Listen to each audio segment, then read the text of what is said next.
Bueno, muy buenas tardes a todos y a todas. Mi nombre es Indra Boneta, soy estudiante de la Universidad Nacional del Nordeste de Argentina. Ante todo quiero hacer una mención especial a Latin Juris, felicitarlos por el compromiso y el trabajo académico que vienen llevando a cabo hace 3 años, que da luz a esta iniciativa, de la cual estoy profundamente agradecida de que me hayan invitado, y sobre todo en especial a mi profesora Andrea Quincose Vilalta, que me invitaron a formar parte, y para mí es un gran honor compartir este espacio junto a grandes exponentes del derecho, que de los y las cuales muchos y muchas han contribuido en mi formación académica, que todavía está en curso. Dicho esto, me voy a centrar en la situación sociocarcelaria de Argentina. Como es sabido, la exclusión social sigue cumpliendo un papel principal como factor de criminalización. El derecho penal persigue y margina al eslabón más bajo, y las cárceles terminan convirtiéndose en un escenario exclusivo para la población más segregada de la sociedad. En este sentido, a las causas, condiciones y consecuencias del encarcelamiento de hombres y mujeres que asiduamente manifiestan condiciones de vulnerabilidad previas al encierro, como situaciones de violencia, precarización escolar, laboral y económica, entre otras, la población femenina se suman las afluencias de los roles de género, reproducidos por ser propios de un sistema patriarcal. Como a su vez es también muy notorio que hayan atravesado situaciones de violencia sexual, familiar o sexual dentro del círculo familiar. Al analizar las estadísticas de los delitos cometidos por mujeres privadas de su libertad, encabezan la lista los delitos de estupefaciente, cotidianamente llamados o conocidos como narcomenudeo, delitos contra la propiedad y, por último, los delitos contra las personas. Según el Centro de Estudios Legales y Sociales, el CELS, respalda que la mayoría de mujeres privadas de su libertad está detenida bajo la imputación de delitos no violentos. Y por los delitos de contrabando, de comercio contrabando de estupefacientes, se estima que 7 de cada 10 mujeres que están procesadas o condenadas responden por este delito. El 16% están detenidas por delitos contra la propiedad y solo el 14% por delitos contra las personas. Entonces, ahora, al cuestionar y revisar estas estadísticas, podemos observar que un gran porcentaje de los delitos de homicidio, por ejemplo, son cometidos con alto grado de violencia hacia un varón que pertenece al círculo familiar más íntimo.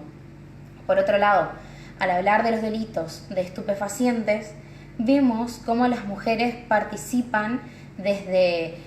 los roles más insignificantes o desde el último eslabón, como bien decía hoy. En algunos casos hasta son inducidas por sus propias parejas para delinquir. Entonces, para plasmar esta reflexión me voy a remitir al caso práctico expuesto anteriormente por la profesora Quincose Vilalta, el caso de María, una joven de 29 años, un caso imaginario, pero esta joven está condenada por narcomenudeo. Y en este caso, sin lugar a dudas, podemos observar 2 factores que indican directamente estas agravantes. Por un lado, la feminización de la pobreza, por las cuales se acentúan las condiciones de vulnerabilidad y precariedad en la que se desarrolla su vida, que no solo ubica, sino que responsabiliza a la mujer por las tareas domésticas y de cuidado, y ni hablar de identidades diversas o disidentes, que histórica y socialmente estos fueron grupos posicionados y sometidos a través de prácticas normalizadas y aceptadas por la sociedad en general. Y por otro lado, otro factor que acrecenta esto es la idea de amor romántico, que por años fue transmitida de generación en generación sin cuestionamiento, y que porta ideas del hombre heterosexual como autoridad de la casa, protector, proveedor, y posiciona a las mujeres en un lugar asimétrico o de dependencia. Entonces, desde luego que el derecho penal no es una causa de exclusión social, esto se evidencia con anterioridad, pero sí es un indicador importante de la segregación general de las minorías. Dentro de la población carcelaria femenina es posible visibilizar un patrón común. Son madres, están a cargo de su familia, no solo económicamente, sino también del cuidado de hijos, hijas, adultos, inclusive o adultas mayores o personas con discapacidad. E incluso han sufrido violencia de género, psicológica, física y sexual. Entonces, como también acá en nuestro país sobre todo es notorio el número de mujeres que son del interior, incluso del interior de las provincias o también de países limítrofes. Estos roles de los que hablamos son asignados histórica y culturalmente a la mujer como madre, esposa, cuidadora, ama de casa, y se acentúan vigorosamente en la realidad intramuros. Mientras que el hombre privado de su libertad se ocupa del cumplimiento de su pena, la mujer sigue velando por el funcionamiento y el bienestar de su familia tras las rejas. Entonces, esto repercute y la mayoría de las veces se transforma en conflictos con las guardias, con las celadoras, por cuestiones de comunicación, visitas, cuestiones de ver la viabilidad de gestionar algún trámite administrativo, entre otros. Y para poder erradicar estos estereotipos que afectan a los derechos de las mujeres e identidades femeninas, sobre todo acceder a una justicia ecuánime, sin nociones preconcebidas sobre lo que se espera o no de una buena mujer. Es preciso reflexionar, proponemos, que se repiense sobre todo cómo dentro de nuestro ordenamiento jurídico existen normas que refuerzan estos estereotipos, que refuerzan la inequidad entre los géneros, lo que repercute posteriormente en el proceso, la ejecución y la aplicación de la pena.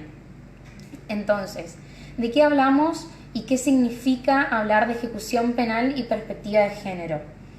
Es necesario e indispensable tener en cuenta que estas desigualdades estructurales y coyunturales a la hora de elaborar y o modificar el sistema normativo y judicial en cuanto a las políticas tomadas para la prevención y reinserción de las mujeres que delinquen, considerando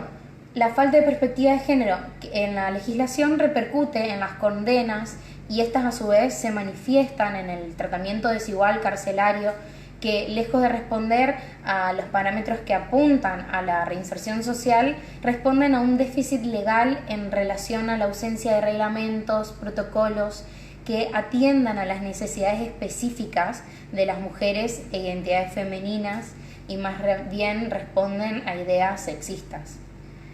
La falta de perspectiva de género no es más que perpetuar los estereotipos patriarcales que nos sujeta a determinada feminidad y masculinidad dominante que responden a las relaciones de poder entre uno y otro.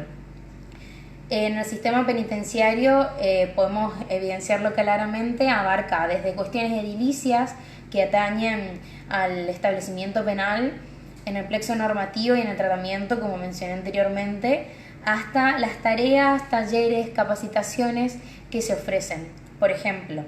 en Argentina, sobre todo en el interior,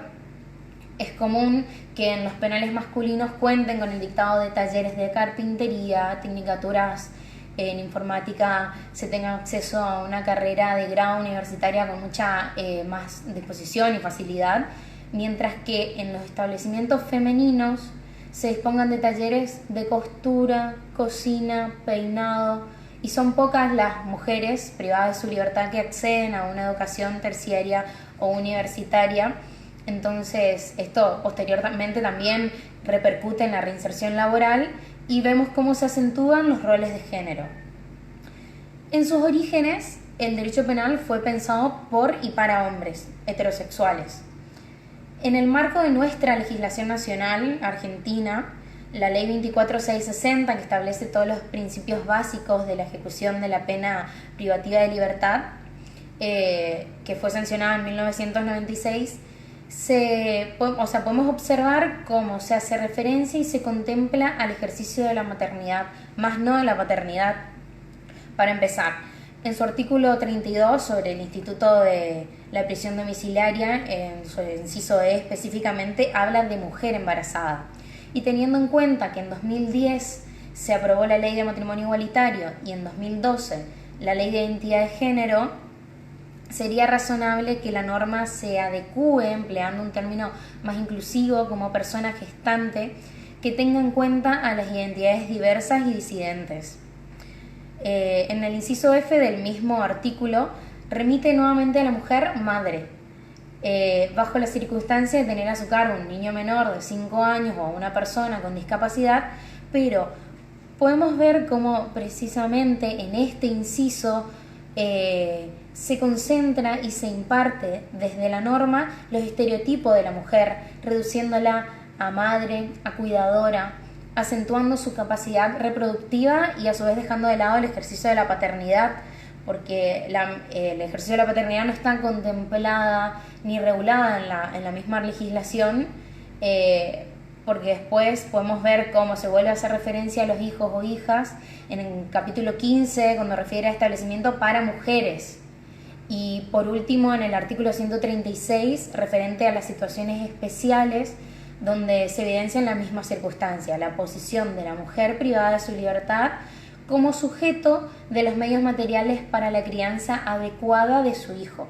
invisibilizando una vez más a la paternidad y acentuando y limitando una vez más a la mujer con el rol maternal. Siendo que el tratamiento desigual, además de cargar con estereotipos de géneros, nada dice sobre las necesidades biológicas propias del cuerpo de la mujer y de la necesidad y obligatoriedad de proveer los elementos de higiene menstrual,